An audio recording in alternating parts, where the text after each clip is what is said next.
Hello प्यारे बच्चों, Angad solution में आपका स्वागत है। बच्चों, आज की इस वीडियो में मैं आपको सिखाऊंगा गुणनखंड ज्ञात करना। देखिए बच्चों, आपको जो गुणनखंड है ना, कक्षा 7 से ही सिखाया जाता है। अगर आपको अभी तक गुणनखंड नहीं आता या फिर बच्चों आप कक्षा 7-8 में हो तो इस वीडियो को ज़रूर देखिएगा। उससे आगे क्लास में हो तब भी आप देख लीजिएगा। अगर आपको नहीं आता है तो मैं ऐसा तरीका बताने वाला हूँ ना कि आज के बाद 100% मैं यकीन करता हूँ बच्चों आपको गुणनखंड सिखा कर ही जाऊँगा। देखिए, हमने यहाँ पे 3 क्वेश्चन लिखे हुए हैं। तीनों क्वेश्चनों को अच्छे तरीके से सॉल्व करूँगा। सबसे पहले वाला क्वेश्चन क्या है, दिया है x² + 5x + 6 दिया है। अब देखिए बच्चों, मैं यहीं पे आपका पहला प्रश्न ले लेता हूँ। x² + 5x + 6। अब देखिए आपको कहना क्या होता है।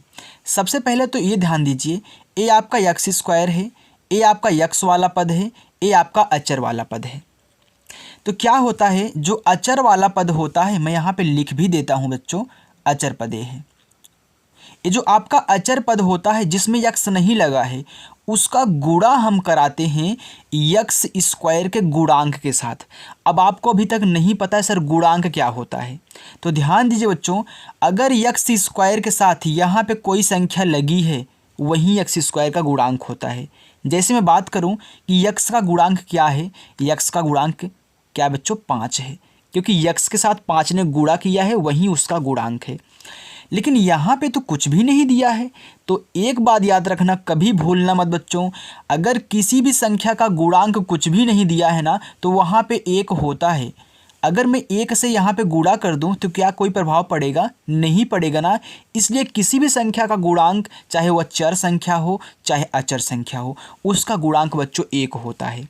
आ गया समझ में? चलिए, यानी कि यहाँ पे 1 है, 1 हमको नहीं दिखाई देता है जब भी चर संख्या रहती है। तो 6 का गुणा कराओगे 1 के साथ तो आप क्या करोगे, 6 × 1 करोगे, यानी कि 6 के क्या आ गया, आपका 6 आ गया। अब क्या कहना होता है, ये जो आपका 6 आया है गुणा कराने के बाद, इसकी 2 संख्या में ऐसे तोड़ दो इसको 2 संख्या में कि गुणा कराने के बाद तो यही संख्या यानी कि 6 ही आए और जोड़ने या फिर घटाने के बाद क्या आ जाए, 5 आ जाए। बीच वाला x का गुणांक ही आना चाहिए 2 संख्या का गुणा कराने पर। जैसे ये 6 है ना, तो 6 का गुणनखंड क्या होता है, 2/3 6 होता है ना। अगर मैं यहाँ पे 2/3 6 करूँ तो गुणा कराने पे 6 आ रहा है और 2 और 3 को जोड़ दूँ, देखिए 5 भी आ रहा है। तो याद रखना, पहले आप बड़ी संख्या लोगे तब छोटी संख्या, यानी कि 3 को आगे कर दो, 2 के बाद कर दो, तो 3 दूनी 6 आ गया। मैंने कहा था ना कि इस संख्या का ऐसा फैक्टर करो, ऐसा गुणनखंड करो कि गुणा कराने पे तो 6 आए लेकिन जोड़ना पड़े या फिर घटाना पड़े, कितना आ जाए, 5 आ जाए। अगर मैं यहाँ 3 में से 1 को घटाऊँ, 2 को घटाऊँ तो कितना आ रहा है, 1 आ रहा है ना, जो कि ए नहीं होगा। हमको कितना लाना है, 5 लाना है, यानी कि इसको हमको जोड़ना पड़ेगा। यानी कि 3 + 2 कितना आ गया, 5 आ गया। यानी कि यही दोनों संख्याएँ हमारी क्या है, परफेक्ट हैं। अब आपको क्या कहना है उसको देखो, आपको यहाँ पे x² लिखना है, फिर प्लस, यानी कि x² के पद के बाद जो चिन्ह रहेगा उसको लिख लेना है। इसके बाद क्या करोगे, इन दोनों संख्याओं को यहाँ पे रखोगे कोष्टक में, 3 और +2, और बाहर यहाँ पे लगाओगे x, फिर प्लस लिखोगे 6, यानी कि आपने इसके ही स्थान पे 5 को 3 और 2 में कर दिया और x को यहाँ पे लगा दिया, आपने लिख लिया +6। अब क्या करोगे, देखिए इसका इसमें गुणा कराओगे। ध्यान देना बच्चों, अगर यहाँ पे माइनस लगा है तो इन सभी का चिन्ह चेंज होगा, अगर प्लस लगा है तो चेंज नहीं होगा, बस खाली आप गुणा करा लीजिए।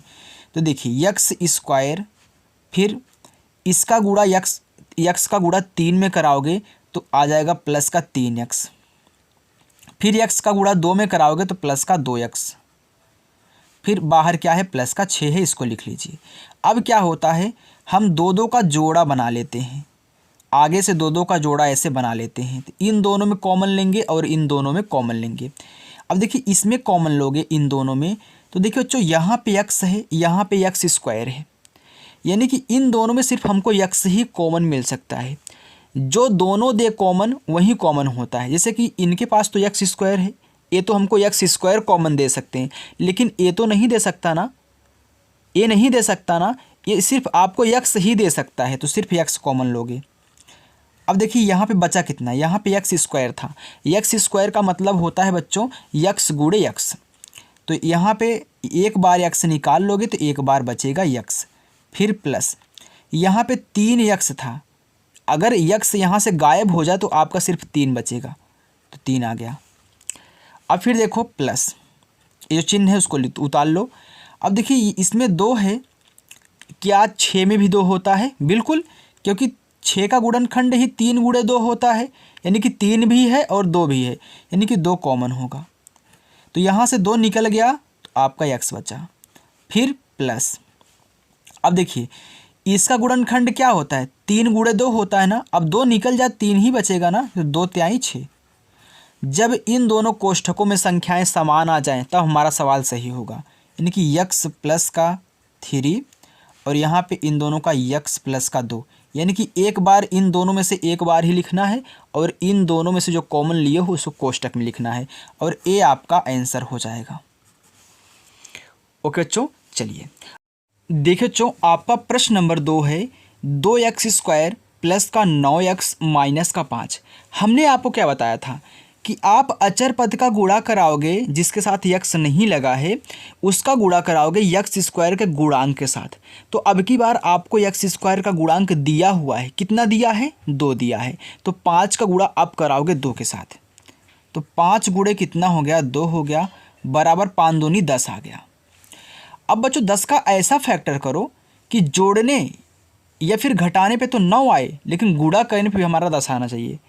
तो ये भी तो दोनों 10 के ही फैक्टर हैं, 5 और 2 10 के ही तो फैक्टर हैं। अच्छा बताओ, गुणा कराने के बाद 10 तो आ रहा है, क्या अगर इन दोनों को जोड़े तो 9 आ जाएगा? तो 5 2 7 हो रहा है। अच्छा घटा के देख लो, 5 में से 2 घटाओगे 3 आएगा, नहीं आएगा। अब क्या करोगे? अब बच्चों 10 का एक और फैक्टर होता है 10 गुणे 1, ये भी तो 10 ही होता है ना, 10 1 के 10।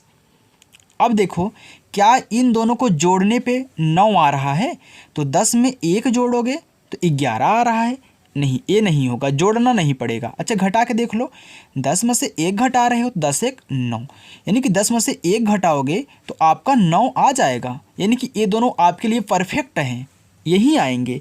तो चलिए देखिए अब क्या करोगे, 2x स्क्वायर तो लिखोगे, इसके बाद जो चिन्ह रहता है हम उसको उतारते हैं, तब कोष्टक लगाएंगे और इन दोनों को इसी कोष्टक में हम क्या करेंगे? लिख देंगे, और यहाँ पे x लगा देना है, माइनस का आपका यहाँ पे 5 हो जाएगा। अब क्या करोगे देखिए, अब x का इन दोनों में गुणा कराओगे तो आपको 2x स्क्वायर ऐसे उतार लेना है। अब देखिए बच्चों x का गुणा प्लस 10 में करा रहे हो ना, तो 10 गुणे x 10x, तो प्लस का 10x हो जाएगा। अब x का गुणा माइनस 1 में करा रहे हो ना, तो x का गुणा 1 में करोगे तो x 1 के x ही होगा। आपको कभी भी 1 x नहीं लिखना है, ये गलत होता है, क्योंकि हमेशा कोई भी चर संख्या लिखी है मैंने बताया ना, उसके साथ 1 लगा रहता है। अब क्या करोगे, x का गुणा माइनस 1 के साथ कराओगे तो आएगा माइनस का सिर्फ x, 1 मत लिखना, फिर माइनस का 5। अब इन दोनों में ले लो कॉमन। देखिए बच्चों यहाँ पे 2 है, क्या 10 में भी 2 है? हाँ है, क्यों? क्योंकि 10 का गुणनखंड 5 गुणे 2 होता है, 10 में 5 भी है और 2 भी, दोनों सम्मिलित हैं और दोनों का गुणनफल 10 होता है, यानी कि मैं 2 कॉमन ले सकता हूँ। अच्छा बताओ, यहाँ पे x स्क्वायर है, यहाँ पे सिर्फ x है, तो हमको क्या कॉमन मिलेगा? सिर्फ x मिलेगा बच्चों, जो दोनों दे पाए वही लेना चाहिए, तो x हो गया। अब बचा कितना? यहाँ से आपने 2 खींच लिया, 2 नहीं बचा। अब एक्स स्क्वायर था, यानी कि एक्स स्क्वायर का मतलब ये क्या था? x गुणे x था, 1 x आपने ले लिया तो 1 x भी आपका बचा हुआ है, तो ये 1 x बचा है। फिर प्लस आपने यहाँ से 10 को उठा ली, सॉरी x को उठा लिया, 10 में से आपने 2 को उठा लिया, तो यहाँ पे सिर्फ आपका 5 बचा है, होता है ना 5 गुणे 2, तो x हट गया, इसमें से 2 हट गया, सिर्फ 5 बचेगा ना। अब देखो यहाँ पे माइनस है तो माइनस लो। अब देखो यहाँ पे x है, इसमें x नहीं है तो कॉमन नहीं होगा, यहाँ पे 5 है, इसमें 5 नहीं है तो कॉमन नहीं होगा। जब कुछ भी नहीं हो रहा है तो हम क्या करें? तो ध्यान देना बच्चों, जहाँ पे कुछ कॉमन नहीं होता वहाँ पे हमेशा एक कॉमन होता है, यानी कि आपका एक कॉमन होगा। अब कोष्टक लगाओ। अब देखिए आपने एक कॉमन लिया है तो सेम यही संख्याएं उतर जाएंगी, लेकिन ध्यान देने वाली बात यह है आपने यहाँ पे माइनस कॉमन लिया है, तो जब भी माइनस कॉमन लोगे ना तो इन सभी दोनों का चिन्ह चेंज हो जाएगा। ये माइनस का x है तो प्लस का x हो गया, माइनस का 5 था तो प्लस का 5 हो गया। ऐसा तभी होगा जब आप यहाँ पे माइनस कॉमन लोगे। अगर यहीं पे प्लस होता ना तभी माइनस का x भी उतार देते और माइनस का 5 सॉरी यहाँ पे x उतार देते और यहाँ पे माइनस का 5 उतार देते। अब देखिए दोनों में हमारा समान आ गया, जब समान आ जाए तो हमारा सही है। तो देखिए एक बार आपको इन दोनों में से एक उतार लेना है x + 5, और एक बार जो तो कॉमन लिए हो इनको दोनों कोष्टकों में उतार लो, इन दोनों को। ओके, और ये a आपका गुणनखंड हो गया। तो जो मैंने आपको प्रश्न नंबर 1 अच्छे तरीके से बता दिया, आपको प्रश्न नंबर 2 अच्छे तरीके से बता दिया। अब आप खुद इस वाले को करिए। देखिए तीसरा जो मैं लिया था 12y² माइनस का y माइनस का 1, इस y से मत डरिएगा, अरे जैसे x वैसे y। अब आप 1 का गुणा 12 में करा लीजिएगा और इसका जो आंसर आए गुणनखंड उसका आंसर हमें कमेंट बॉक्स में पिन करिएगा। मैं आपके कमेंट का इंतज़ार करूंगा बच्चों। अगर आपको हमारा तरीका अच्छा लगा हो, हमारी वीडियो आपको पसंद आई हो तो वीडियो को लाइक कर सकते हो, और चैनल पर नए हो तो चैनल को सब्सक्राइब भी कर सकते हो। थैंक यू बच्चों।